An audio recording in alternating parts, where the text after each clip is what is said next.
Patron, and we got Cortez that wants to commentate with us, but I guess he kind of fell and he can't get up, so I guess it's just me again. And I would ask Christian or Rubix to like come commentate with me, but he can't be in two places at once. So we got Etho versus Rubix on this what is this place called? Sonic Hero.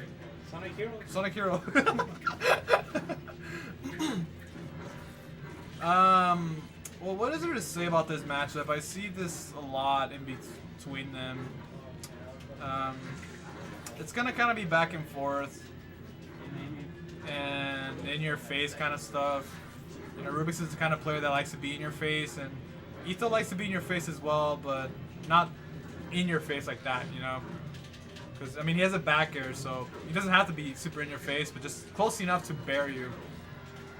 While Rubix kind of has to be in your face, because how else you're going to hit him, right? Etho, not unfamiliar with edgeguarding ZSS Samus. And it can be pretty devastating, as you can, you know, see from there. Okay, that was tricky as heck. You know, you don't want to get a command grab or hit like that by Ganon, because then it's pretty much a guessing. You want to get bodied. Oh, I've never seen that from him. I always thought to myself that if you actually try— oh my, never mind, just forget what I was saying. Let's just talk about how Etho's like completely destroying Rubix right now. Whoa, it's like some kind of steroids, dude. That's illegal. Like I can't believe how far he flew with that up smash. Dude, the squats, they're working. Pilates, cross training. Oh god. Okay. This is why I think ZSS Samus is broken, but this kind of matchup makes me realize that maybe she just needs to go see her OBGYN and get that fixed. You know, she's not as broken as I thought she was. Okay. A good back air. Is it going to be enough? Oh, what is this? Oh, she has a laser. I forgot about that thing. Oh, she goes to yoga class. Dude, she's like so flexible. What is this? Oh my god, dude. He's like, he's playing with he's dodging fire, dude. He's like stepping all over. He's like, this shit don't burn. It's okay. Wizard's foot? Nah, dude, that's Ashley's foot, man. Come on. I don't care about that. Who is this guy? Oh! Pinche! He was thinking of home and he just decided to just throw that game away. What is this? Okay, so I'm assuming someone's sodium levels are reaching a maximum peak. Especially when you see a player go back to the same stage. You know his sodium potassium balance is super bad sodium-ish. That's pretty bad. So I might want to give him a banana and just let him, you know, settle it down or something. That sucks. I was having a conversation with Etho a while ago. You don't want to get grabbed at all by Ganon, even though it's really hard to avoid them sometimes. Yeah, that's just the way to go. Just don't get grabbed. Doesn't matter how good combos are. If the combo does not start, that's what matters, man. What the heck? That happens to me all the time. I hate that. When your opponent's up there and you're like, and then you get hit. You feel like an idiot at the end of the day. You're just like, man, I could have ran away or something. Oh my god, that up air is so good. It must be the best move in the game. I'm not even kidding. It covers so much. Dude, this match. This match is ridiculous. I was gonna say a joke, but I don't even know how to joke about this. This is pretty bad. Bad, disgusting. Okay, but then we realized that Ganon, his recovery kind of sucks. But I guess he came back, so. Good sportsmanship, buddy. Where you going, boy? Where are you going? Come back. I want to play with you. That was smooth. I'll give him that. That was great. That was like picture perfect. Okay. Yeah, when your opponent starts like weaving back and forth like that, you know you gotta get out of shield. They just have to figure something out because they're just playing with you at that point. Mind games, bro. Up airs for days, nairs for days, back airs for days, forward air for days, down air for days, into body. See, Zeros to Samus, in a nutshell.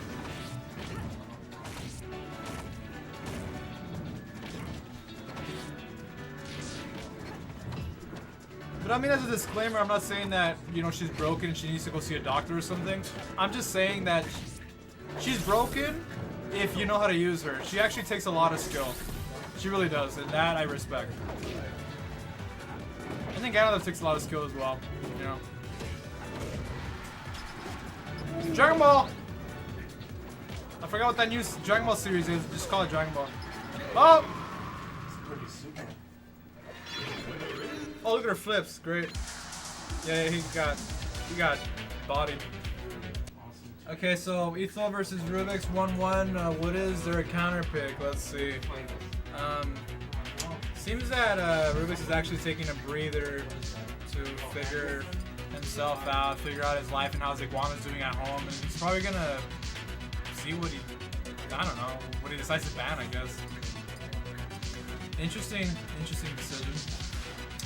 Okay, I can see why he doesn't want those stages, but then I don't understand why he didn't ban this stage. You know, I hate this stage. I've always regarded this stage as Gandalf's best stage. What is in the background? WM? Weed maps. Weed maps. See that in the back? Oh, is that? Oh, the bag on the left. Oh, there's a weed bag. I did not even notice that. If you look on the left side of the stage, there's like a little weed bag thingy in the bottom, like right under the left platform. It's kind of disgustingly cool, honestly. I never even noticed that about this stage. But back to the match. Yeah, it's looking pretty good for both of these guys. Like, I mean, normally I'm really analytical about, you know, positions and stuff, but honestly, it could go either way still. But it just seems that Etho is capitalizing even further, making the most out of everything. So once again, in theory, this stage should not be bad for any of these characters, really, but in the end, it's just the players themselves and how far can they take this. He completely backed up. He should have just went for it. You know, like kind of capitalized on the fact that he was trying to get like a PP touch or something, but he didn't get it. He kind of missed. I think Cortez wants to commentate with me. You want to commentate? Okay, he says next match. Well, that's fine by me. Okay, that was actually pretty tricky. I did not even notice that myself. You know, that was pretty cool. But it seems that, I don't know, I guess both of these players just play each other so much to where they just know what they're doing and they know what to expect. And, you know, that's a privilege, really. So you know, the real question is, how do you beat someone that already knows how you play? And how do you beat them knowing that they know what you're gonna do? Mix-ups, buddies. Oh yeah, I already know the answer to that. I was just kind of stressing that it's, you know, like truthfully, I've played these two guys for a long time. They're so good to the point where, you know, before running into my back air, I run into their experience with me. And that's pretty much why we see them going back and forth, because they know all their tricks already. Once again, Etho and Rubix play each other so much. They have so much history playing in winners, finals, and finals in general, that they know everything that they're gonna do. But it's just a matter of rock, paper, scissors, choosing the right like making the right decision, making the right call. Hey, we should have the Smash Bros. Celebrate. Like, And 2 hours that's, like, in theory, that's kind of why Rubix switching to Samus is such a good thing. Because now David has to get used to a different character and a different style of play. And that's something that a lot of top players do. They kind of, you know, choose different characters to keep shit fresh, you know? Because if you keep using the same character and the same person keeps beating you, at some point you're gonna be like, hey, maybe they just know everything, you know? And they're just making right decisions, so this is why I think Samus is probably the best pick right now.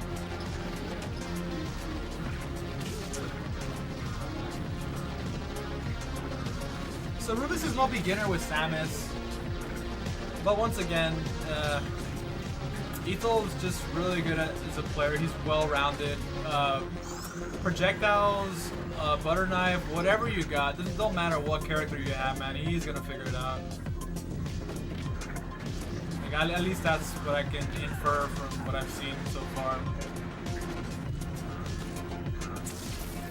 Oh, that was pretty sick. Samus gonna live long against Ganon too. Oh yeah, that's true. Samus is gonna live forever.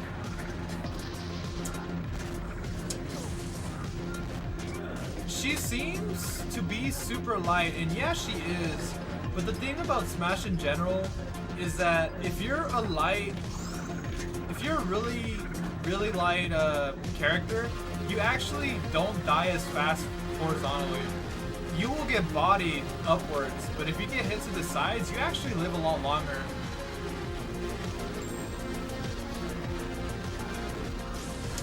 And as for heavier characters like Ganon, they actually tend to fall a lot, at least I think, marginally a lot faster off the sides.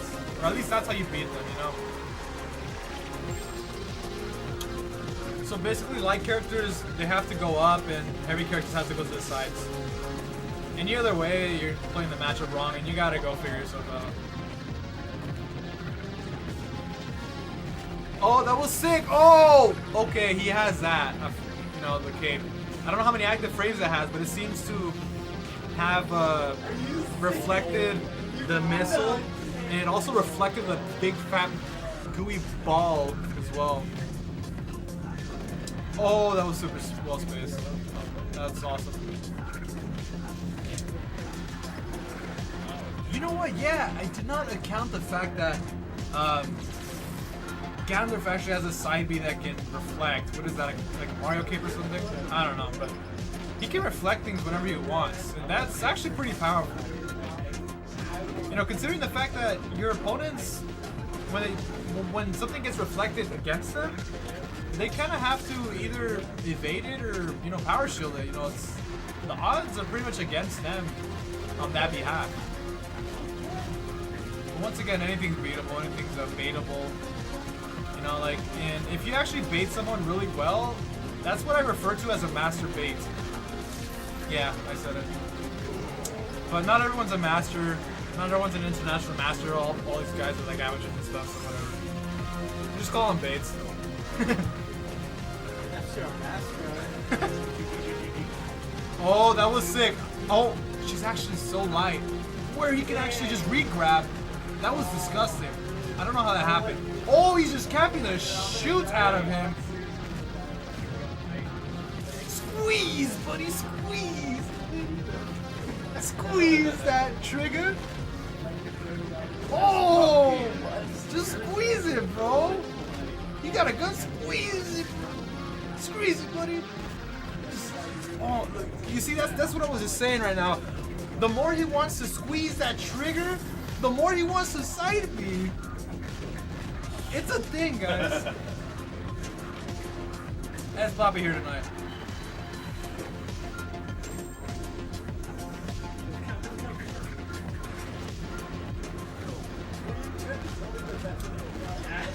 Oh, he fell into the pressure.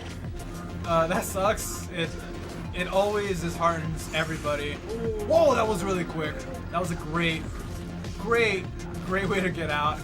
I did not think it was gonna happen. I guess like last frame kind of stuff. Oh, that's not good.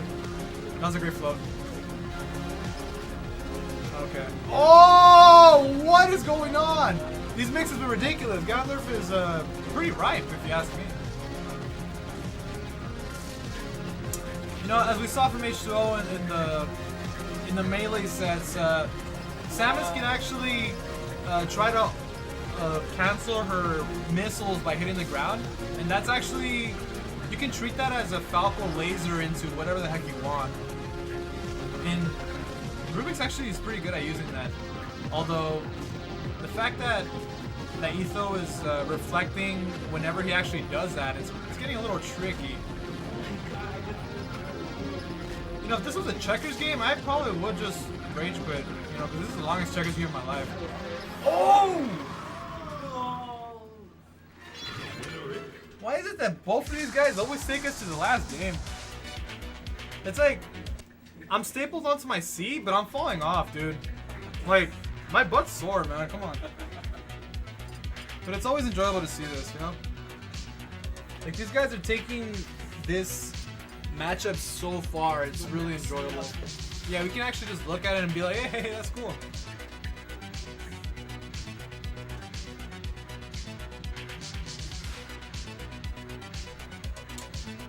You know, for solo commentating, I'm actually not doing that bad. Friday. PS2.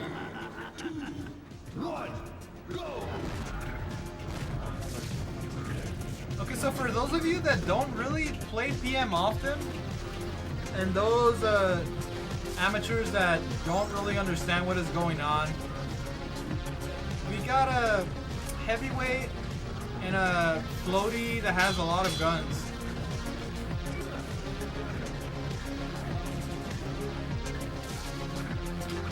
And it's pretty tricky for both individuals, but you know, it's pretty self-explanatory. Just go ahead and watch, enjoy, and just try to hold on to your seat, because I almost fell off of mine.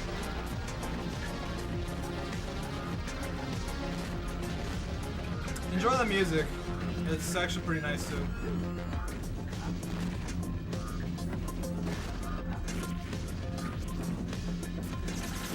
Oh, that was great execution, really. If you're shielding on the platform, sometimes David decides to just, or Etho decides to just up me. It's really powerful. It's kind of ridiculous sometimes. Because then it kind of feeds into the whole mind, body, soul, aka brainwashing, aka conditioning of your opponent.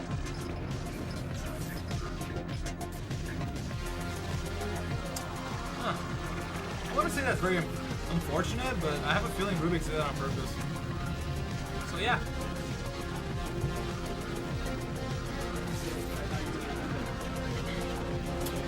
I am going to attempt to not talk as much. This is actually their last game. I don't want to influence anyone's results today. I would normally scream my lungs out and just say really weird stuff and dumb things, but I have a feeling both of these guys really want this bad. You know, they're winners finals. They want to win. And they're here for the gold.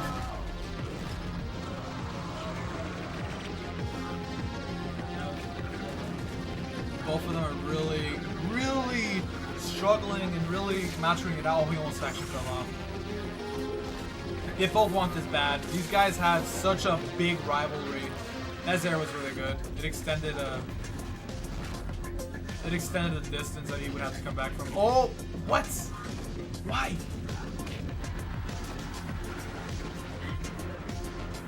Rubik's been really good at weaving in and out of his aerials, making it really hard for Etho to actually punish anything. Now it seems that Rubik's is... Oh, that was a big mistake by him. He went a little too far. Rubik's is trying his best to keep his distance, kind of camp him out. He's trying to find a better position. And Etho, right now, his job is kind of to close that distance and start kicking the crap out of her.